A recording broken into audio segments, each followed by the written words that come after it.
Pinellas County welcomes you to the Alternatives Workshop for the Beckett Bridge Project Development and Environment, or PD&E, study. Pinellas County, in coordination with the Florida Department of Transportation and the Federal Highway Administration, is conducting a PD&E study for the removal, rehabilitation, or replacement of the Beckett Bridge. The limits of the project extend along Riverside Drive from Chesapeake Drive to Forest Avenue in Tarpon Springs. The study has been underway since January 2012. The existing two-lane bridge spans Whitcomb Bayou, connecting areas west and north of the bayou to downtown Tarpon Springs. Riverside Drive, also known as North Spring Boulevard, is an extension of Tarpon Avenue, which is a designated evacuation route. Beckett Bridge provides access to major roadways, including US 19, for coastal residents during an emergency evacuation. Boats in Whitcomb Bayou must pass under the Beckett Bridge to access the Anclote River and eventually the Gulf of Mexico. Beckett Bridge is a bascule or movable bridge. It was constructed in 1924 as a timber bridge with a steel movable span. In 1956, the timber spans were replaced with concrete. The bridge remains one of only a few historic single-leaf bridges of similar design left in Florida. The bridge has been in service for more than 80 years, but was designed to last about 50 years. Despite continual costly and disruptive repairs, the bridge has deteriorated and is in need of rehabilitation or replacement. In recent Florida Department of Transportation bridge inspection reports, the bridge received a sufficiency rating of 44.9 on a scale of 1 to 100. This rating reflects the structural condition and operational characteristics of the bridge. Structural deficiencies include corrosion of the steel in the concrete piles and beams which support the bridge, and corrosion of the structural steel on the movable portion of the bridge. There are also indications that the piles supporting the bridge may be shifting because of unstable soil conditions. These deficiencies have resulted in weight restrictions on the bridge. Large trucks, school buses, and some emergency fire rescue vehicles cannot legally cross the bridge. Machinery that operates the movable span is in poor condition and needs replacement.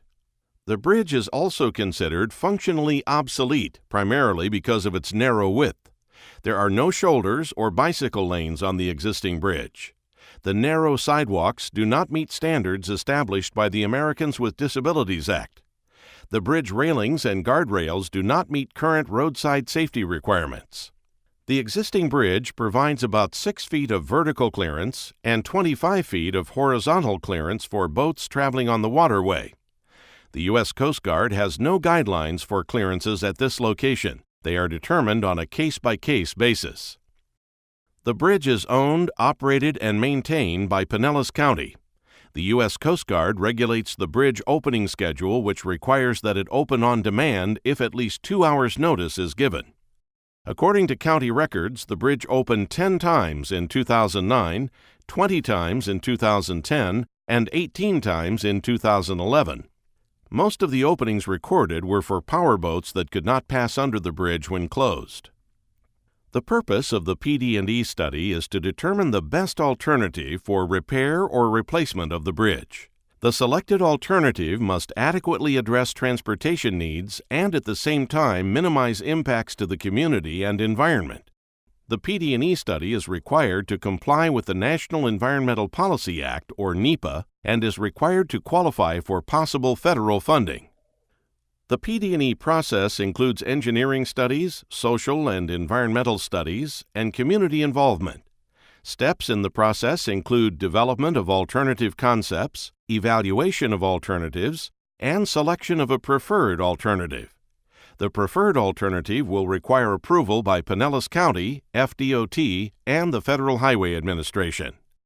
Soliciting public input and consideration of the community's concerns regarding the alternatives are key elements in the decision-making process. In addition to this meeting, opportunities for public involvement during the study will include meetings with homeowner and community groups, coordination with local government staff and officials, and coordination with regulatory agencies. A public hearing will be held when a preferred alternative is selected. A project website was also developed to keep the community informed and solicit comments. The purpose of tonight's workshop is to present the alternatives that have been evaluated to date, compare potential impacts of alternatives considered, and provide you with an opportunity to express your opinions about the project. The following alternatives have been evaluated: the no-build alternative, the no-build with removal of the existing bridge, rehabilitation of the existing bridge, and replacement of the existing bridge with a new bridge. The no-build alternative would mean that no modifications or major improvements to the existing bridge would occur. Only routine maintenance and repairs would be performed to keep the existing bridge operating safely. The remaining service life of the existing bridge is estimated to be 10 years or less. Major repair or replacement of the bridge may be considered at a later date.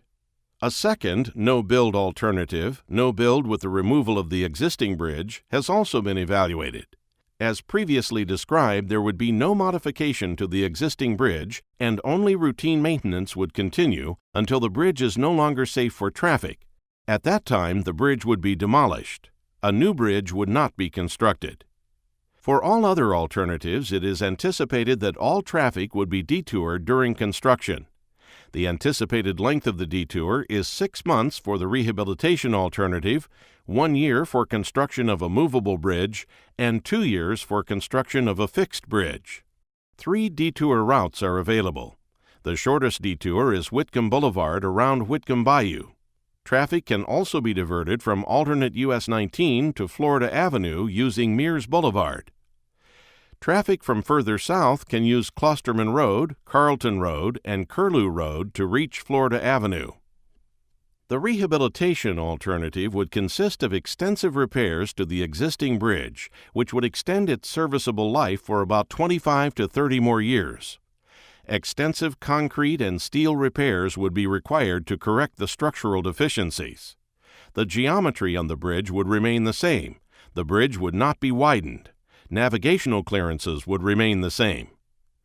3 replacement alternatives have been evaluated: a new movable bridge and 2 options for a new fixed bridge. All of the alternatives would be constructed on approximately the same alignment as the existing bridge to minimize environmental impacts and impacts to adjacent property. The movable bridge alternative will provide 25 feet of horizontal clearance, the same as the existing. The vertical clearance has been optimized and will be 7.8 feet, slightly higher than the existing bridge. The proposed bridge typical section for the movable bridge consists of 2 11-foot lanes, 1 in each direction, 5.5-foot outside shoulders, and 5.5-foot wide sidewalks on both sides of the bridge. The total width of the new bridge will be about 47 feet, approximately 19 feet wider than the existing bridge. The proposed roadway east of the bridge would provide 2 11-foot wide travel lanes. 4-foot shoulders and 6-foot wide sidewalks are proposed on both sides of the bridge. To avoid property impacts west of the bridge, the travel lanes are only 10 feet wide, and a 6-foot sidewalk is proposed only on the north side of the roadway. No right-of-way will be required to construct the movable bridge alternative. No impacts to existing residential driveways will occur. The entrances to the Tarpon Springs Yacht Club and Bayshore Mobile Home Park will not be impacted. 2 fixed bridge alternatives, Option A and Option B, were evaluated. Both will provide 28 feet of vertical clearance and 25 feet of horizontal clearance. The proposed bridge typical section for both options consists of 2 11-foot travel lanes and 5-foot wide shoulders on both sides of the bridge. A 5-foot sidewalk is proposed on only the north side of the bridge to minimize impacts to adjacent properties. A sidewalk could be added to the south side of the bridge, but would result in additional right-of-way impacts. The total width of the new bridge will be about 40 feet, approximately 11.5 feet wider than the existing bridge. For both options, 2 11-foot travel lanes, 4 to 5 foot wide shoulders, and a 6-foot sidewalk on the north side of the roadway are proposed east of the bridge. Only 10-foot travel lanes are proposed on the roadway west of the bridge because of the narrower existing right-of-way. The grade of a fixed bridge will be steeper than the existing bridge, but will not exceed 5%, which is the maximum grade established for pedestrians by the Americans with Disabilities Act. Retaining walls will support the fill on which the roadway approaching the bridge would be constructed. These walls will vary from 1 to 19 feet high within the project limits and will block access to Riverside Drive for some adjacent property owners. The total area impacted outside of existing right-of-way is about 2 acres for both alternatives. However, the property owners impacted vary for options A and B. For both options, the intersections of Pampas Avenue and Venetian Court with Riverside Drive will be eliminated. The existing entrance driveway to the Bayshore Mobile Home Park will also be blocked. In option A, a connector road between Venetian Court and Pampas Avenue is proposed, which impacts 2 parcels owned by the Tarpon Springs Yacht Club. This connector road will provide access to Riverside Drive for property owners on Venetian Court and Pampas Avenue by traveling north on Pampas Avenue, turning right onto High Street, and then turning right on Forest Avenue. The retaining wall will also block driveways providing access to boat docks and property on the south side of Riverside Drive between Pampas and Forest Avenues. Minor impacts to the properties on the north side in this area will also occur. On the west side of the bridge, the elevated roadway will block the driveway connections with Riverside Drive for 5 adjacent homes on the north side of the roadway. These 5 residences would require relocation. Access from Riverside Drive to the mobile home park would be provided by construction of a connector road which extends east from Chesapeake Drive, behind the impacted residential lots, and continues under the bridge to the existing driveway. In option B, to reduce impacts to the yacht club property, the connector road will cross under the bridge, further east, and impact part of a vacant residential parcel before connecting to Venetian Court. As in option A, the retaining wall will also block driveways providing access to boat docks and property on the south side of Riverside Drive. Minor impacts to the properties on the north side in this area will also occur.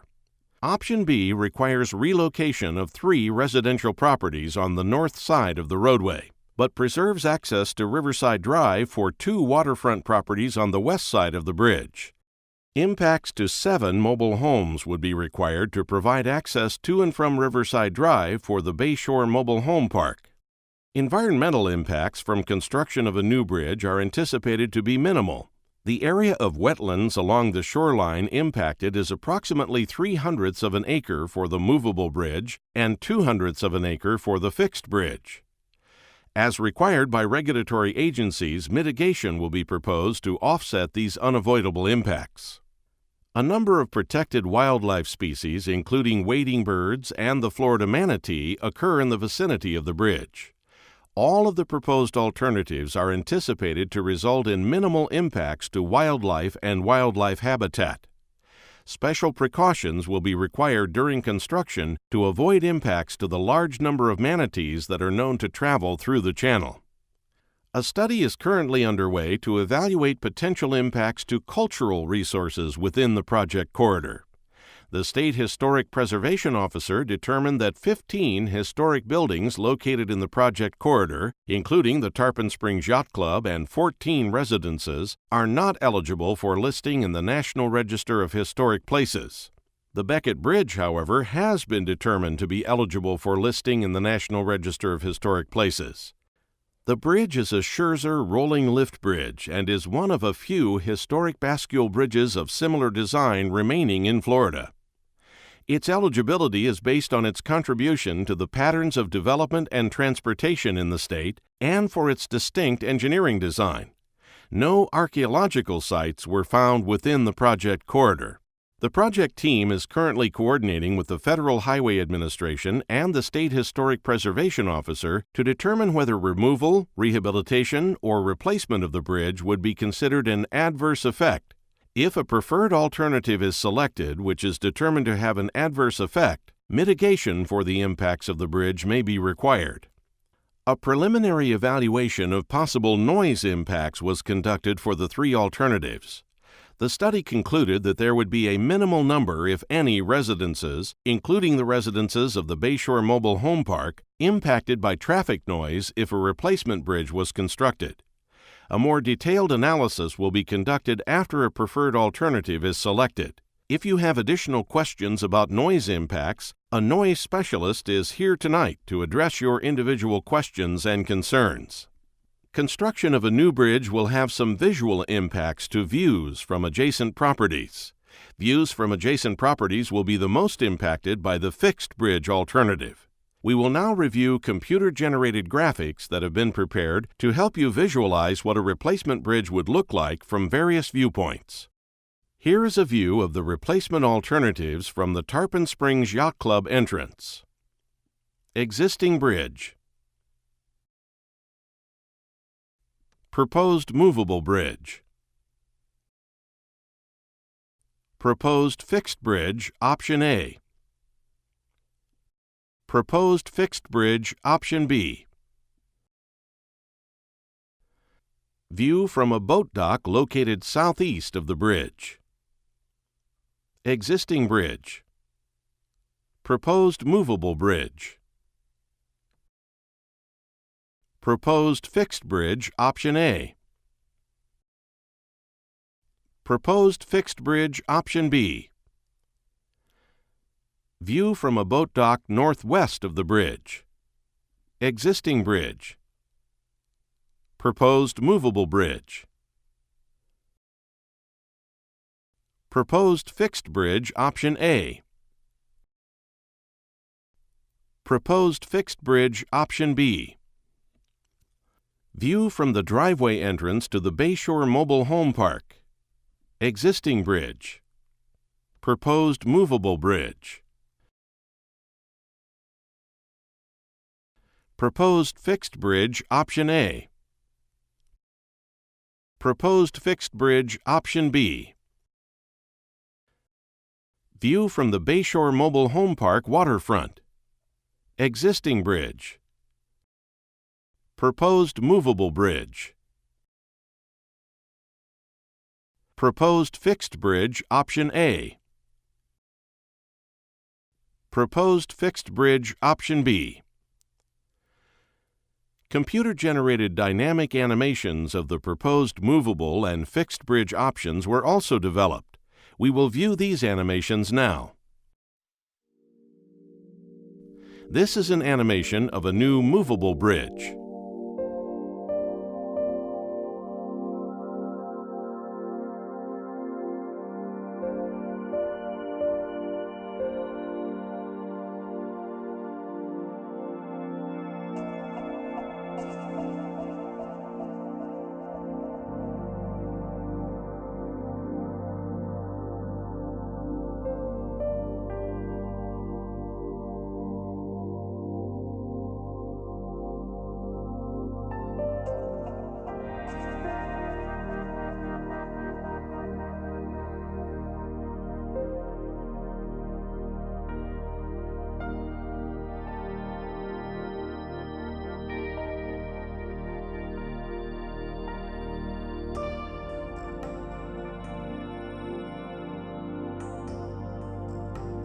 This is an animation of a new fixed bridge, option A.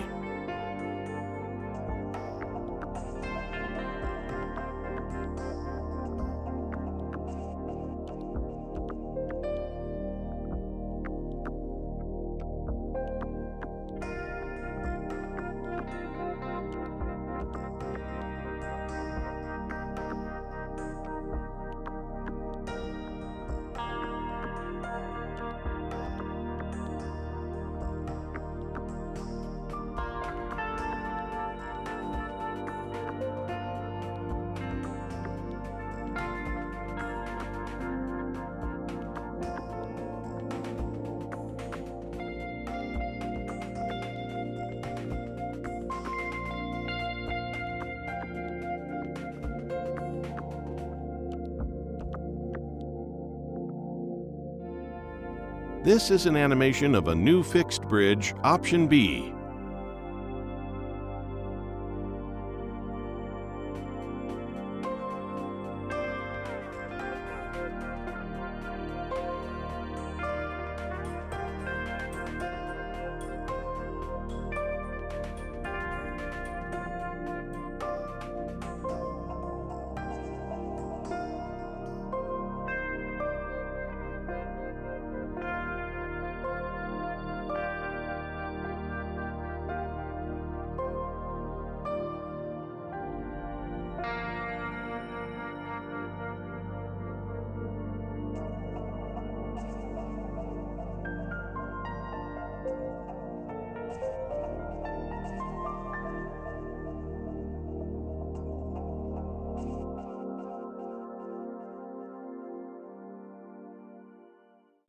The costs for the alternatives were estimated. Removal of the existing bridge will cost approximately $0.9 million. Rehabilitation will cost approximately $9.5 million.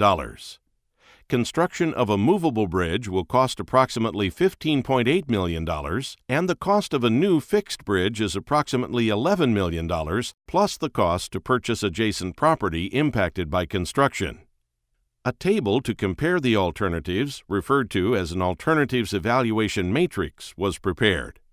Many factors, including impacts to the community and the environment, were evaluated.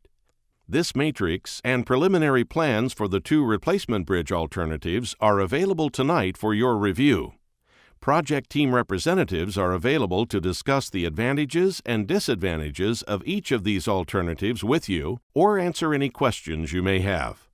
The county invites your comments, which will become part of the official project record. Please complete one of the comment forms provided tonight. You can leave it in the box provided or mail it to the address on the form. Written comments can also be submitted via the project website, www.pinellascounty.org/Beckett Bridge. You are also invited to verbally provide your comments to the court reporter present at this meeting. What happens next? In the next few months, the alternatives presented today will be further refined, evaluated, and compared. Your comments and concerns will be considered in this evaluation. A preferred alternative will be selected by Pinellas County based on the results of this evaluation and will be presented at a public hearing later this year.